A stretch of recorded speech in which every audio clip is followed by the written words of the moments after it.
काफी गंभीर है। पटना में भारी बारिश के बाद कई वीवीआईपी इलाकों का भी जल जमाव से हाल बेहाल है। कुछ ऐसे नजारा विधानसभा से एयरपोर्ट जाने वाले मुख्य सड़क का है।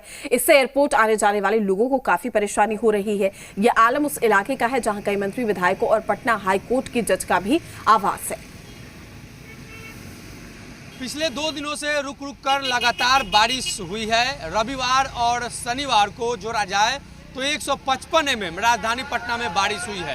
राजधानी के अलग अलग इलाकों की तस्वीर हम आपको दिखाएं तो पूरी तरीके से जल जमाव की स्थिति है। और ये जो सड़क है हज भवन की तरफ जाता है, पटना एयरपोर्ट की तरफ जाता है और तमाम जो मंत्री और जजेस के आवास है इसी रास्ते में हैं। और निश्चित तौर पर ये ROB 15 है और यहाँ पर पूरी तरीके से जल जमाव की स्थिति है। नगर निगम के द्वारा प्रयास किया जा रहा है लेकिन इसके बावजूद भी कई इलाके अब भी डूबे हुए हैं। तो ये मुख्य सड़क है, ये कह सकते हैं कि विधानसभा से एयरपोर्ट जाने का ये मुख्य मार्ग पूरी तरीके से जलमग्न हो चुका है और दोनों तरफ के रास्ते जलमग्न हैं। खास तौर पर ये जो इलाका है काफ़ी रिहायशी इलाका है और यहाँ पर तमाम जो बड़े मंत्री हैं, पटना हाईकोर्ट के जज हैं, उनका आवास है। इसके बावजूद भी इस इलाके में नगर निगम ने किस तरीके से काम किया है ये स्पष्ट तस्वीरों के जरिए दिख रहा है। तो यहाँ से जो लोग हैं पैदल नहीं गुजर पाएंगे और जो गाड़ियाँ हैं वो यहाँ पर रेंग रही है। ये कह सकते हैं कि राजधानी पटना में जो पानी निकासी की व्यवस्था है वो पूरी तरीके से फेल हो चुकी है और नगर निगम का प्रयास भी फेल होता हुआ दिखाई दे रहा है। दावे तमाम किए जा रहे हैं लेकिन अलग अलग इलाकों की तस्वीर इसी तरीके की है। अपने सहयोगी अजय के साथ सनी, जी मीडिया, पटना।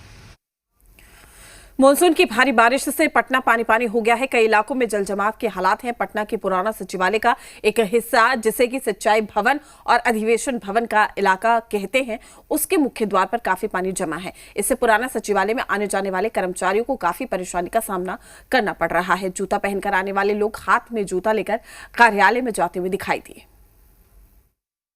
कल रात हुई बारिश के बाद अब भी राजधानी पटना में स्थिति उसी तरीके की है और जो लोग हैं वो हाथों में जूते लेकर अपने कार्यालय की तरफ जा रहे हैं। और ये अधिवेशन भवन का गेट है। यहाँ से काफ़ी संख्या में जो कर्मचारी हैं, यहाँ जो काम करते हैं, जो लोग हैं वो गुजर रहे हैं और महिला पुरुष तमाम जो लोग हैं या तो वो चप्पल पहनकर यहाँ से गुजर रहे हैं या जूते अपने हाथ में लेकर। तो राजधानी पटना में बारिश के बाद क्या स्थिति हो जाती है और किस तरीके की स्थिति हो जाती है ये स्पष्ट रूप से तस्वीरों के जरिए साफ हो रहा है। नगर निगम की तरफ से लगातार प्रयास किया जा रहा है, इसके बावजूद भी राजधानी के कई इलाके अब भी डूबे हुए हैं। लोगों की समस्या अब भी कम नहीं हो रही है और निश्चित तौर पर ये कह सकते हैं कि जो वाहन चालक हैं वो भी काफ़ी परेशान हैं। और ये अधिवेशन भवन का गेट है जहाँ पर आने जाने में लोगों को काफ़ी समस्याओं का सामना करना पड़ रहा है। अपने सहयोगी अजय के साथ सनी, जी मीडिया, पटना। तो पानी पानी राजधानी नजर आ रही है चारों ओर। देखिए किस तरीके से जलजमाव की स्थिति देखने को मिल रही है। आवाजाही में लोगों को कितनी परेशानी हो रही होगी आप अंदाजा लगा सकते हैं तस्वीरों को देखकर। हाथों में जूते लिए ये लोग अपने दफ्तर जा रहे हैं और घुटनों तक पानी यहाँ पर भरा हुआ है। आने जाने का कोई विकल्प नहीं है। यहाँ पर इस पानी में ही कदम रखकर आप अपने ऑफिस आवास लोग पहुंच रहे हैं और देखिए किस तरीके से जो गाड़ी है वो भी पानी में डूबी हुई नजर आ रही है। तो पानी पानी राजधानी, तमाम नगर निगम के जो दावे थे उनकी पोल यहां पर खुलती हुई दिखाई दे रही है।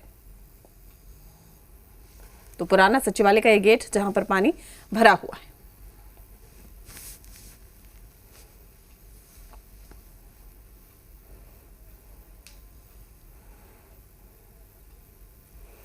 तो जल जमाव की स्थिति चारों ओर दिखाई दे रही है।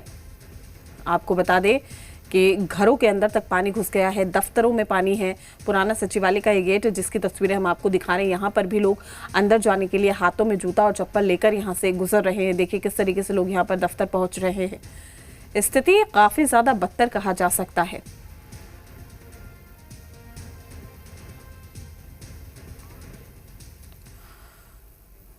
पटना में 2 दिनों से हो रही बारिश के बाद लगभग सभी इलाकों में जल जमाव की स्थिति है, लेकिन सबसे भयावह स्थिति पटना के गर्दनीबाग अस्पताल की है।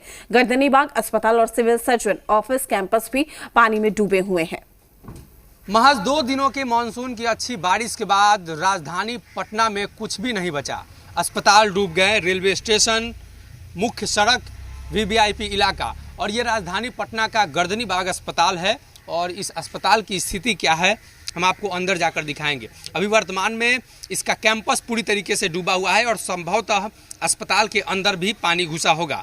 हालांकि राजधानी पटना में पानी निकासी की व्यवस्था क्या है स्पष्ट रूप से दिख रहा होगा और इसी अस्पताल के अंदर आसपास के इलाके के बड़ी संख्या में लोग अपना इलाज कराने आते हैं और गाड़ी के चेंबर तक जो पानी है वो पूरा पहुंच चुका है और पूरा कैंपस तो डूबा ही है। इसके अलावा अस्पताल के अंदर भी संभवतः पानी पूरी तरीके से घुस चुका है।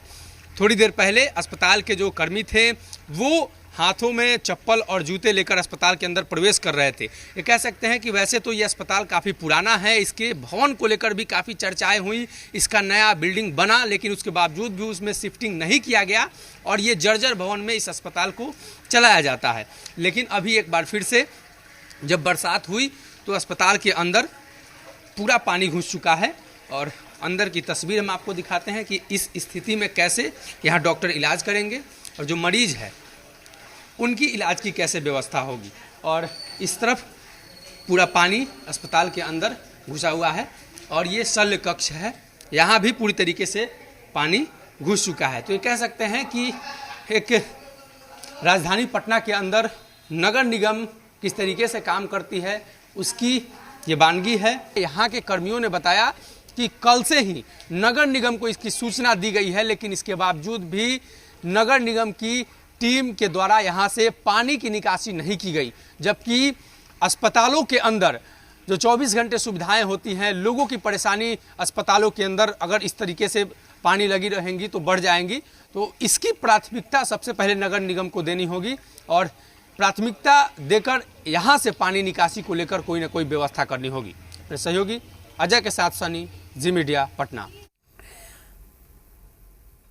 पटना में बारिश के चलते कई इलाकों में जल जमाव की स्थिति बनी हुई है। घरों में पानी घुसने से लोगों के लिए भी मुश्किलें खड़ी हो गई है। जल जमाव के बाद नगर विकास एवं आवास मंत्री जीवेश मिश्रा ने कुछ संप हाउस का निरीक्षण किया है। कंकड़बाग पहाड़ी संप हाउस के निरीक्षण के बाद मंत्री जीवेश मिश्रा ने अधिकारियों से फीडबैक लेने के बाद कई निर्देश भी दिए।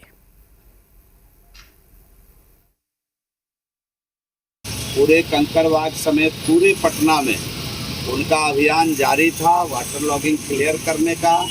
लगातार 10 घंटे से अधिक तेज बारिश पटना के अंदर हुई है। प्रसन्नता है कि हमारे सभी अधिकारी, मैं खुद ही रात को पूरा भ्रमण कर रहा हूँ, सभी जगह से पानी निकाला जा चुका है। कहीं वाटर लॉगिंग इस समय नहीं है पूरे पटना में। कंकड़बाग का एरिया है जहाँ मैं अभी घूम रहा हूँ।